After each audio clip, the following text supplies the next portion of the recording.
Hi guys, कैसे हो आप सब।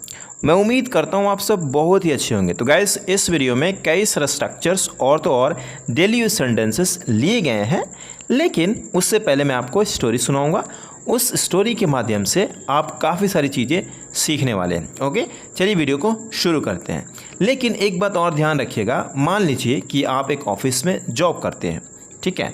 जब जॉब करते हैं तो आपको शिकायत करना है किसी कॉलीग की या फिर किसी की भी, आपको शिकायत करना जाकर के मैनेजर के पास।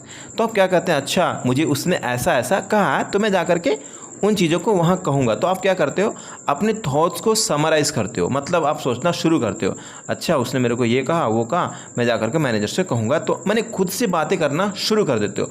ये जो कि हिंदी में होता है तो आप इसे नोटिस नहीं करते हो, लेकिन करना शुरू कर देते हो, क्योंकि वहाँ पे जाकर के आप ऑटोमेटिक नहीं बोल सकते हो, राइट। इसलिए आप खुद से बात करना शुरू कर देते हो और जाकर के वहाँ पे आप फ्लुएंसी वे में बोल पाते हो। उसी तरीके से इंग्लिश में भी कम्युनिकेशन करना शुरू कर दीजिए। जब आप इंग्लिश में अपने आप से बात करते तो आपको लगता है कि ऐसा मुझे नहीं करना चाहिए, जबकि आप हिंदी में भी ऐसा करते हैं, लेकिन आपको पता नहीं चलता। जब इंग्लिश में आप करते हैं तो आपको लगता है कि यार ये तो मैं जानबूझकर ऐसा कर रहा हूँ, लेकिन करना सही है, उससे भी आपका इंग्लिश फ्लुएंसी बढ़ जाएगा। ओके, चलिए वीडियो को शुरू करते हैं।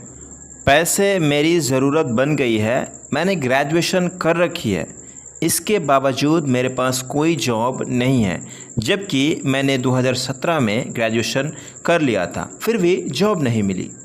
Money has become my need, I have done my graduation, despite that I don't have any job.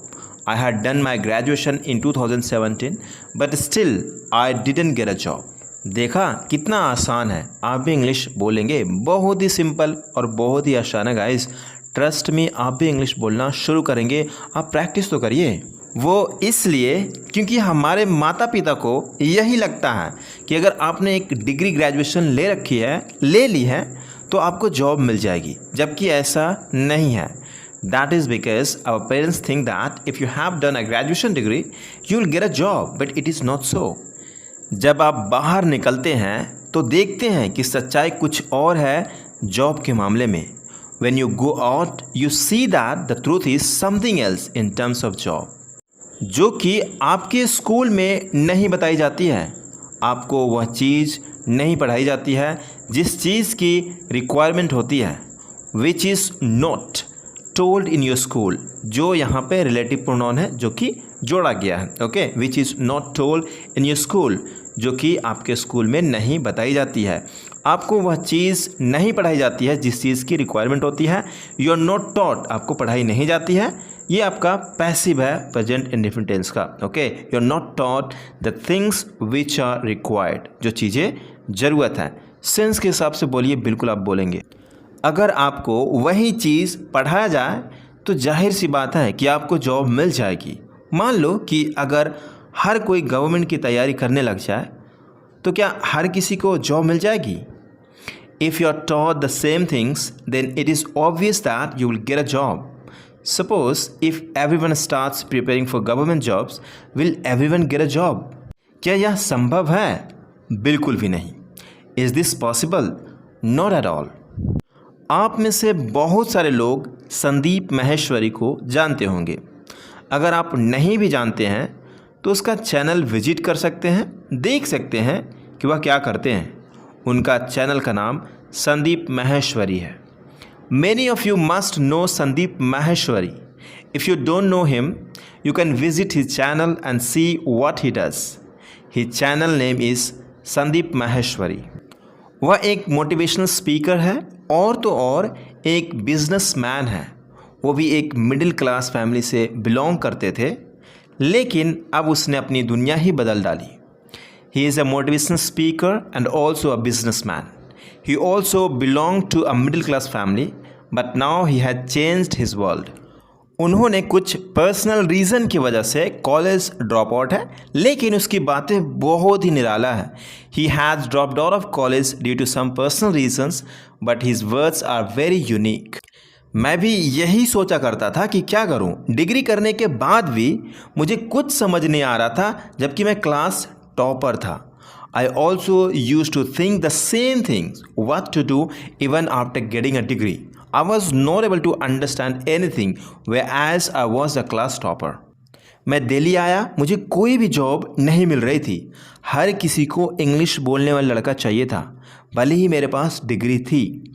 I came to Delhi, I was not getting any job, everyone wanted a boy who could speak English even if I had a degree. फिर Sandeep sir की video अचानक से दिखा YouTube पर, जो मेरे लिए वो टर्निंग पॉइंट था। मैं हर दिन उनका वीडियोस देखने लगा और फिर मैंने खुद पर काम करना शुरू कर दिया था। Then suddenly I saw Sandeep sir's videos on YouTube, which was a turning point for me. I started watching his videos every day and then I started working on myself. धीरे धीरे मुझे समझ आया कि कुछ करने के लिए डिग्री नहीं बल्कि वो स्किल की ज़रूरत है जिससे लोगों की बेनिफिट हो सके। ओके, मेरा मतलब कि कुछ ऐसा सीखूं और मैं उससे लोगों की मदद करूं। Gradually I understood, so as to do something, not a degree but skills are needed which benefit people. I mean I should learn something and help people with it. आपने नोटिस किया होगा कि जब आप नौकरी के लिए जाएंगे तो आपसे वही चीज़ पूछा जाएगा जो उनकी कंपनी की फ़ायदा हो, तब जाकर आपको जॉब मिल सकती है। You must have noticed that when you go for a job, you will be asked only those things which will benefit the company. Only then you can get a job. इसलिए मैं कहूँगा कि degree के साथ साथ अपनी skill acquire करने पर ध्यान देना चाहिए। That is why I would say that along with a degree, you should focus on acquiring skills. खासकर वो लोग जिसके माता पिता किसान हैं।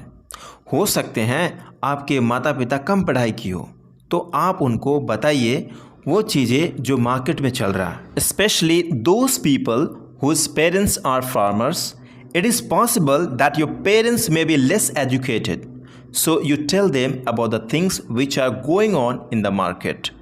स्किल का मतलब बहुत कुछ होता है, web designing, computer course, language course और इसी तरह का कुछ बहुत सारे। Skill means many things: web designing, computer course, language course and something like that. There are many. आखिरी बात जो मैं कहना चाहूँगा कि खुद को देखिए आप क्या करते हैं, आपको सब पता चल जाएगा। The last thing I would like to say is that look at yourself, what you do. You will know everything. अगर आपको पैसे मिल रहे हैं तो मतलब कि आप किसी चीज़ में वैल्यू दे रहे हैं किसी के लिए, तभी तो आपको पेमेंट की जा रही है, वही तो स्किल है। If you are getting money then it means that you are giving value to something for somebody, for someone, right? Only then you are being paid. That is the skill, that is the skill. Okay, चलिए आज का story यहीं पे ख़त्म होता है। आप कुछ स्ट्रक्चर सीख लेते हैं। ओके, और हाँ गाइज, अगर आप 600 से प्लस, 400 से प्लस नहीं, केवल 600 से प्लस स्ट्रक्चर्स का ई बुक चाहते हैं तो इस वीडियो को डिस्क्रिप्शन में लिंक दी गई है। वो 600 से प्लस है, उसमें अपडेट कर दिया गया। ओके, वो अब 400 से प्लस नहीं है बल्कि 600 से प्लस स्ट्रक्चर्स है जो स्पोकन से रिलेटेड। अगर आप चाहते हैं तो उसे परचेस कर सकते हैं। ओके, तो पहला टॉपिक है गिव इम्पॉर्टेंस टू, अहमियत देना। ओके, कई बार क्या होता है आप किसी को ज़्यादा अहमियत देते हैं या फिर नहीं देते हैं, तो उस जगह पे आप गिव इम्पॉर्टेंस टू को यूज़ करिए। जैसे शिक्षक ने समय पर असाइनमेंट पूरा करने को महत्व दिया। The teacher gave importance to completing the assignment on time. हमें परिवार के साथ समय बिताने को महत्व देना चाहिए। We should give importance to spending time with family. दिन में 2 बार ब्रश करने को महत्व देना मत भूलिए, नहीं भूलिए। Don't forget to give importance to brushing your teeth twice a day. Mean nothing to, मायने ना रखना। You mean nothing to me, आप मेरे लिए मायने नहीं रखते हैं। He means nothing to me, वह मेरे लिए मायने नहीं रखता। Simple but use it. Okay, mean nothing to, मायने ना रखना, मायने नहीं रखता। जैसे वो खोखले धमकियाँ मेरे लिए कोई मायने नहीं रखती। Those empty threats mean nothing to me. शांति को महत्व देने वाले के लिए धन और शोहरत का कोई मतलब नहीं होता। Money and fame mean nothing to someone who values peace. कड़ी मेहनत के बिना आपके सपने आपके लिए कुछ भी मायने नहीं रखेगी। Without hard work your dreams will mean nothing to you. टूटे हुए वादे उस व्यक्ति के लिए कोई मायने नहीं रखते जो उन्हें बार बार तोड़ता है। Past promises mean nothing to someone who keeps breaking them. अगला टॉपिक है अटॉन फॉर। अटॉन फॉर का मतलब होता है प्रायश्चित करना। अगर कोई गलती करता है या कोई पाप करता या कुछ भी ऐसी बातें कुछ कर देता है तो आप कहता है चलो मैं ना प्रायश्चित कर लेता हूँ, मैं खुद ही मतलब अपनी गलती मान लेता हूँ, प्रायश्चित कर लेता हूँ, तो उस जगह पे अटॉन फॉर को यूज़ करेंगे। जैसे उसने अपने एक्शन के लिए गहरा पछतावा हुआ और अपनी गलतियां का प्रायश्चित करना चाहता था। सिंपल है, he felt a deep regret, मतलब उसने महसूस किया एक गहरा पछतावा बहुत ही अंदर तक के, ठीक है। He felt a deep regret for his action, अपने एक्शन के लिए, एंड और चाहता था, and wanted to atone for his mistakes, और वो प्रायश्चित करना चाहता था अपनी गलतियों के लिए। उस दुर्घटना के लिए जिसका कारण वह बना था कई साल प्रायश्चित करने में बिताए। He spent years trying to atone for the accident he caused. आप इंग्लिश में समझना चाहेंगे, देखिए he spent, उसने spent किया काफ़ी सारा समय, years यहाँ पे साल, कई सारे साल, trying कोशिश करते हुए माफ़ी का उस एक्सीडेंट का, जो यह द है जो डिफरेंट करता, उसी एक्सीडेंट का जिसने वो कारण बना था, he caused, वह कारण बना था।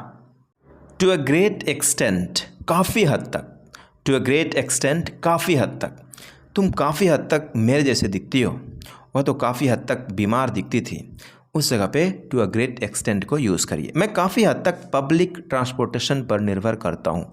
आई rely on public transportation to a great extent. काफ़ी हद तक मेरी सफलता मेरी मेहनत पर निर्भर करती है। To a great extent my success depends on my hard work. बहुत हद तक मौसम मेरे मूड को प्रभावित कर सकता है। To a great extent the weather can affect my mood at your behest. तुम्हारे कहने पर मैं वहाँ जा रहा हूँ। I am going there at your behest. माँ के कहने पर मैंने आज छुट्टी ली। I took a leave today at mother's behest. किसी के कहने पर ऐसा कुछ मत करना। Don't do anything like this at someone's behest. तुम्हारे कहने पर वो मुझे एक और मौका देंगे। They will give me another chance at your behest. Fed up with, वो मेरी कभी नहीं सुनती, उससे बहस करके मैं तंग आ गया हूँ। She never listens to me, I am fed up with arguing with her. क्या हम चैनल बदल सकते हैं? मैं इन खबरों से उब गया हूँ। Can we please change the channel? I am fed up with this news. Eager to मतलब कि उत्सुक होना, बहुत ज़्यादा उत्सुक होना। जैसे मैं इंग्लिश बोलने के लिए बहुत उत्साहित हूँ, उत्सुक हूँ। I am eager to speak English. Okay, इस तरीके से आप बनाएंगे। जैसे मैं इस नए शौक़ के बारे में और जानने के लिए उत्सुक हूँ। I am eager to learn more about this new hobby. हम सभी छुट्टियाँ एक साथ मनाने के लिए उत्सुक हैं। We are all eager to celebrate the holidays together. बच्चे अपने दादा दादी से मिलने के लिए बहुत उत्सुक हैं। The kids are eager to see the grandparents. मैं इस साल एक नई भाषा सीखने के लिए उत्सुक हूँ। I am eager to learn a new language this year. Tired of, tired of का मतलब होता है थक गया हूँ, पक गया हूँ, मतलब तंग आ चुका हूँ। मैं इस ट्रैफिक से तंग आ गया हूँ। I am tired of this traffic. क्या आप देर रात तक काम करने से तंग आ गए हैं? Are you tired of working late nights? मैं वही बहाने सुनकर थक गया हूँ। I am tired of hearing the same excuses. I am tired of hearing the same excuses. मैं वही पुराना रूटीन से थक गया हूँ। I am tired of the same old routine. I am tired of the same old routine. I hope you got it guys. Thank you so much for watching this video. इस video को like करिए, share कर दीजिए। अगर आप share नहीं करेंगे तो मैं ऐसा वीडियो नहीं बनाऊंगा, ओके। क्योंकि मैं स्टोरी की वीडियो अगर आपको पसंद है तो लाइक करके और कमेंट करके बताइए यस मुझे पसंद है, ऐसी ही वीडियो चाहिए, तो मैं आपको लिए ज़रूर लाऊंगा, ओके। मिलते हैं अगले वीडियो में, तब तक अपना ख्याल रखिएगा।